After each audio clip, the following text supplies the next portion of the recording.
Brought to you by V-Guard, co-powered by Sensodyne, Vimal, పలుకులలో kesari.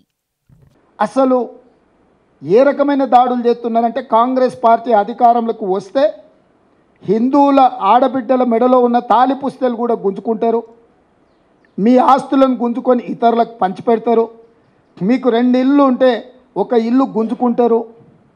ఇట్లాంటి విచక్షణారహితమైన ఆరోపణలు చేయడమే కాకుండా బాధ్యతారహితంగా ఒక ప్రధానమంత్రి కేంద్ర హోంశాఖ మంత్రిగా ఈరోజు వాళ్ళు మాట్లాడుతున్నారు. ఈ భారతదేశంలో ఎక్కడైనా సాధ్యమవుతుందా? తండ్రి ఆస్తి కొడుక్కి ఇవ్వాలంటే కూడా తండ్రి విరాసత్ ఇస్తే తప్ప ఆస్తుల బదిలీ జరగడం లేదు. అన్నదమ్ముల ఆస్తుల పంపకాలలో కూడా పెద్ద మనుషుల ముందు సరైన విధంగా పంపకాలు జరిగి సబ్ రిజిస్ట్రార్లో రిజిస్ట్రేషన్ చేస్తే తప్ప అన్నదమ్ముల ఆస్తుల పంపకాలు కూడా జరగడం లేదు.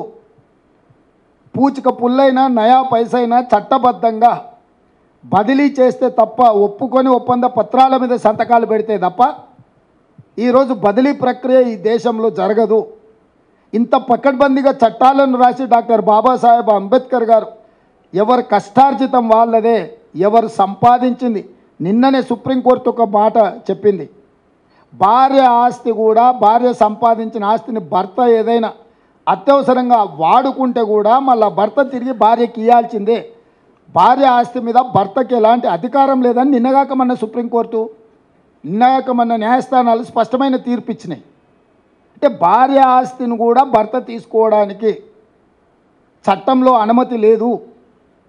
ఒకవేళ తీసుకోవాలనుకుంటే కూడా భార్య అనుమతి తీసుకోవాలి, మళ్ళీ భార్య అడిగినంబడే వెనక్కి ఇవ్వాలని ఇంత స్పష్టమైన నిబంధనలు మన న్యాయస్థానాలు చెప్తుంటే ఈరోజు రిజర్వేషన్లను రద్దు చేయాలన్న కుట్రలో భాగంగా కాంగ్రెస్ మీద రాహుల్ గాంధీ గారి మీద విష ప్రచారం చేసి ప్రజల్ని తప్పుదోవ పట్టించి ఎన్నికల్లో 400 సీట్లు గెలవాలి అని వాళ్ళొక వికృత రాజకీయ క్రీడకు తెరలేపినరు. ఈరోజు మేము స్పష్టమైన ఆరోపణ చేస్తున్నాం. ఆర్ఎస్ఎస్ భావజాలాన్ని, ఆర్ఎస్ఎస్ యొక్క మనువాద సిద్ధాంతాన్ని భారతీయ జనతా పార్టీ అమలు చేయడానికి రిజర్వేషన్ రహిత దేశంగా ప్రకటించడానికి 400 సీట్లు కోరుకుంటున్నారు. అందుకు ఆర్ఎస్ఎస్కు బలమైన కారణాలు ఉన్నాయి. హిందువులల్లా కులాలు ఉపకులాలుగా ఉంటే హిందువులు మొత్తం ఏకంగా ఉన్నారని చూపించడానికి ఇబ్బంది వస్తుంది. కాబట్టి హిందూ జాతిలో దళితులుగా, గిరిజనులుగా, బీసీలుగా, ఓబీసీలుగా, బీసీ ఓబీసీల ఉపకులాలు, దళితుల ఉపకులాలు, గిరిజనుల ఉపకులాలు ఉంటే ఇవి వివిధ తెగల కింద వస్తే ఈ మొత్తాన్ని ఒక హిందూ సమాజంగా చూపించడానికి ఇబ్బంది అవుతుంది. కాబట్టి రిజర్వేషన్లను అన్నిటినీ రద్దు చేసి ఈ మొత్తం హిందూ సమాజం అని చూపించాలన్న ఆలోచనతోని ఆర్ఎస్ఎస్ తమ ప్రణాళికలను సిద్ధం చేసింది. ఆర్ఎస్ఎస్ యొక్క ప్రణాళికను బీజేపీ అమలు చేస్తుంది.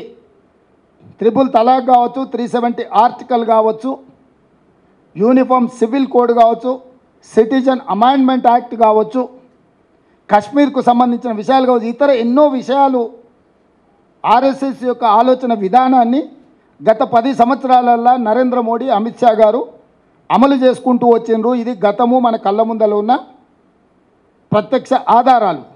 Brought to you by V-Guard, co-powered by Sensodyne, Vimal, పలుకులలో kesari.